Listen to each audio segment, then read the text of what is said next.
स्वर्गीय मधुकाका शितोळे यांनी 1980 साली दौंड तालुक्याच्या सभासदांसाठी चालू केलं आणि त्याला जवळपास आतापर्यंत मला वाटतं 48 वर्ष झालेली आहे. आणि हा साखर कारखाना चालवत असताना काकांनी अतिशय उत्तम पद्धतीनं कारखाना चालवला.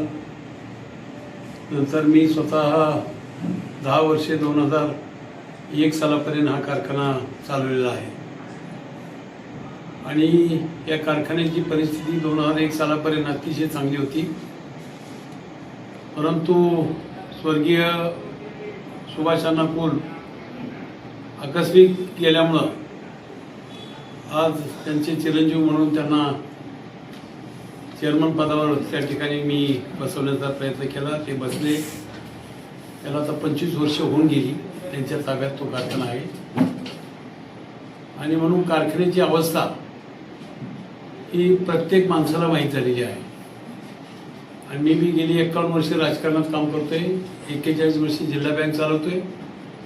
आणि 10 वर्षाच्या कारकिर्दीमध्ये भीमा पाटस कारखाना अतिशय उत्तम चाललेला होता. कुठंही केसा इतकी तक्रार कोणाचीच नव्हती. परंतु त्यांच्या ताब्यात गेल्यानंतर आज 25 वर्षामध्ये त्या कारखान्याची काय अवस्था झालेली आहे हे तुम्ही सुद्धा बारकाईने जर अभ्यास केला तर फार मोठे घोटाळे त्याच्यामध्ये पाहायला मिळत आहेत. देवेंद्र फडणवीस साहेब हे 2017 साली मुळी टाकायला आले. त्यांनी मुळीचा कार्यक्रम केला. त्यावेळेस भीमा पाटस कारखाना चांगला चालावा म्हणूनसाठी त्यांनी 36 कोटी रुपये जाहीर केले तिथंच. आणि 36 कोटी रुपये जाहीर करून 1-1.5 महिन्यामध्ये ते पैसे खात्यावर जमा झाले भीमा पाटस कारखान्याचे. आणि तो कारखान्याचे पैसे तिकडनं जमा झाल्यानंतर कारखाना चालू राहायला पाहिजे होता का बंद व्हायला पाहिजे होता? कारखाना बंद झाला. 2-3 सीझन ते कारखाना चालू झालाच नाही. आणि मग ते 36 कोटी रुपये गेले कुठं वापरले, त्यासाठी तुम्हाला दिले, हाही प्रश्न निर्माण होतो ना. परंतु त्याचं काहीच उत्तर त्यांच्याकडनं मिळालेलं नाही. आणि मग त्यांनी निराणी कुठला ते काय कर्नाटक ना, कर्नाटकचा निराणी गाठला आणि त्या निराणीला 25 वर्षाचा करार करून तो चालवायला दिला. मग त्याच्यात निराणी आहे करार, साहेबरी आहे आणि आणखी कुठली तरी एक कंपनी आहे. अशी 2-3 ॲग्रीमेंट आहेत. आणि आज तुम्हाला सांगतो त्यांनी सुद्धा चालवायला घेतला. मला माहिती आहे, मी चालवत असताना 12-13 लाख कृषी व्हायचं एका सीझनमध्ये. आणि ते निराणीला दिल्यापासून त्या कारखान्याचं गळी 4 आणि 5 लाखाच्या पुढे जाईनाच. बघा तुम्ही, माहिती घ्या, सगळी कागद आहे तुमच्याकडे. काय असं का झालं? काय व्हायचं कारण नाही? कारण काय आहे? कारण तर सांग, कळलं पाहिजे ना. आणि म्हणून या ठिकाणी तुम्हाला सांगतो 2019ला खरं निवडणूक झाली असती या भीमा पाटस कारखान्याची.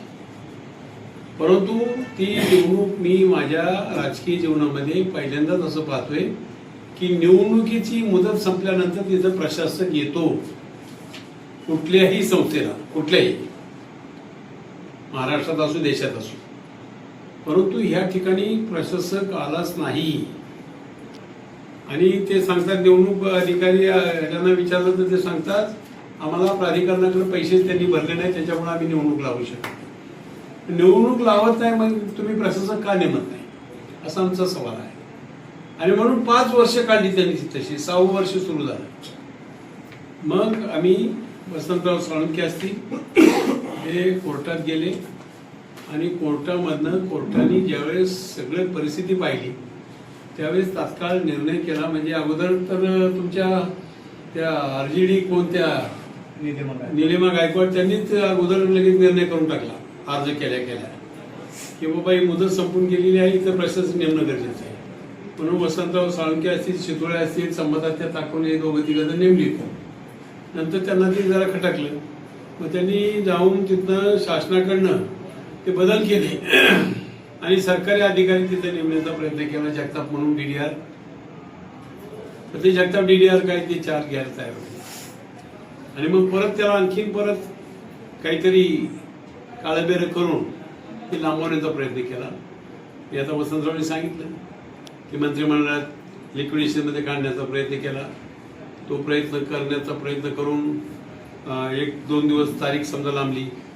पण तिसऱ्या दिवशी कोर्टाने या सगळ्या परिस्थितीचा अभ्यास करून तातडीने निर्णय दिला की ताबडतोब ह्या कारखान्याचे जर पैसे विमा पाटील आपलं एक सभासदांच्याकडनं गोळा होऊन भरत असतील तर ताबडतोब ती निवडणूक लावावी.